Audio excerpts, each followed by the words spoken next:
Meskipun kedudukan sebagai terdakwa, seseorang harus tetap diakui dan dihormati harkat dan martabatnya serta dijamin hak asasinya. Hal ini berhubungan dengan pemberlakuan suatu azas penting lain di dalam hukum acara pidana, yaitu setiap orang yang disangka, ditangkap, ditahan, dituntut dan atau dihadapkan di muka sidang pengadilan wajib dianggap tidak bersalah sampai ia dinyatakan bersalah berdasarkan putusan pengadilan yang telah memperoleh kekuatan hukum tetap. Namun jaksa penuntut umum terlihat memaksakan diri dengan menghilangkan fakta-fakta persidangan. Sikap saudara jaksa penuntut umum berbahaya karena dengan menunjukkan sikap membacakan tuntutan dengan intonasi nada geram terhadap terdakwa dan memposisikan saudara jaksa penuntut umum seperti tidak memiliki lagi hati nurani dan hanya mengupayakan seorang untuk diganjar hukuman oleh pengadilan. Perbuatan saudara penuntut umum tadi mengingatkan kami kepada pendapat Profesor Leyton Hall dari Harvard Law Review. Ia mengatakan pada akhirnya tugas jaksa penuntut umum tidak semata-mata menghukum, melainkan untuk menyaksikan kebenaran dan keadilan ditegakkan. Karenanya untuk dapat bersifat berlaku demikian, jaksa penuntut umum harus jujur.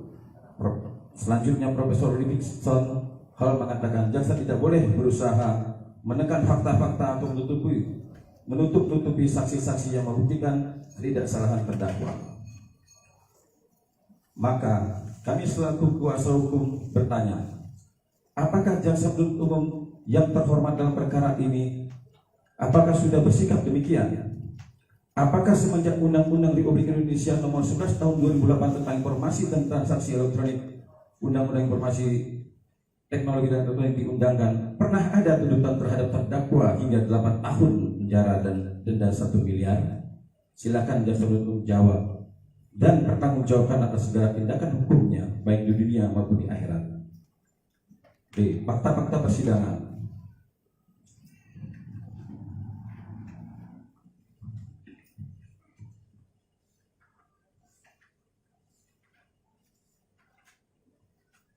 Langsung ke halaman 13 ya.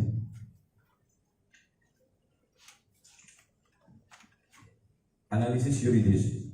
Bahwa kami selaku kuasa hukum dan terdakwa akan memaparkan suatu analisa hukum mengenai unsur-unsur terkandung di dalam pasal 48 ayat 3 junto 32 ayat 3 Undang-Undang Republik Indonesia Nomor 19 Tahun 2016 tentang perubahan Undang-Undang Republik Indonesia Nomor 11 Tahun 2008 tentang informasi dan transaksi elektronik sebagaimana dimaksud dalam surat penuntutan jaksa penuntut umum pada tanggal 30 Mei 2022 di Pengadilan Negeri Jakarta Utara.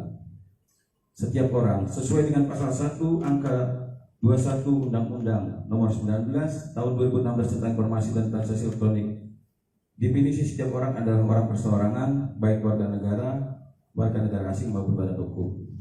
Dengan sengaja mengandung arti bahwa pelaku mengetahui menghendaki dilaksanakan suatu perbuatan yang berakibat pada orang lain melalui penggunaan sistem elektronik tanpa hak melawan hukum. Perbuatan terdakwa adalah suatu upaya turut serta berperan sesuai dengan pasal 41 Undang-Undang Republik Indonesia Nomor 31 Tahun 1991 tentang peran serta masyarakat serta membantu upaya pencegahan dan pemberantasan tindak pidana korupsi diwujudkan dalam bentuk hak mencari, memperoleh dan memberikan informasi adanya dugaan telah terjadi tindak pidana korupsi dengan cara apapun memindahkan atau mentransfer informasi elektronik dan atau dokumen elektronik pada sistem elektronik orang lain tidak berhak adalah tindakan yang mengakibatkan informasi elektronik dan atau dokumen elektronik berpindah atau ditransfer kepada sistem elektronik orang lain yang tidak berhak menerima informasi dan atau dokumen elektronik.